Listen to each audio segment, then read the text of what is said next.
Saudi স্বাস্থ্য মন্ত্রণালয়ের এক কর্মকর্তা বলেছেন যে এবছর হজ পালন করতে আসা যাত্রীদের মধ্যে কোনো চরম তাপজনিত মৃত্যুর ঘটনা তারা লক্ষ্য করেননি। শনিবার হিট স্ট্রোকে জর্ডানের অন্তত ৬ জনের মৃত্যুর খবরের পর সোমবার ১৭ জুন স্বাস্থ্য মন্ত্রণালয়ের জরুরি অধিদপ্তর জেনারেল সুপারভাইজার জামিল আবুলেনাইন এ মন্তব্য করেন। এখন জন্ম সনদ দিয়ে খোলো বিকাশ স্টুডেন্ট অ্যাকাউন্ট। নিজের বিকাশ নিজে কর। জর্ডানের পররাষ্ট্র মন্ত্রণালয় রোববার ১৬ জুন এক বিবৃতিতে বলেছে, হজ পালনের সময় জর্ডানের অন্তত ১৪ জন হজযাত্রী মারা গেছেন এবং ১৭ জন নিখোঁজ রয়েছেন। তাদের মধ্যে কয়েকজনের হিট স্ট্রোকে মৃত্যু হয়েছে বলেও উল্লেখ করা হয় বিবৃতিতে।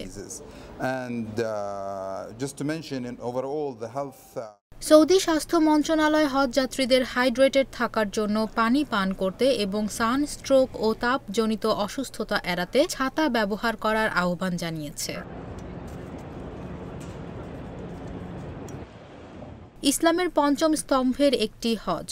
ধর্মীয় বিধান অনুযায়ী প্রত্যেক প্রাপ্তবয়স্ক ও সামর্থ্যবান মুসলিম নারী পুরুষের জন্য জীবনে অন্তত একবার হজ করা ফরজ।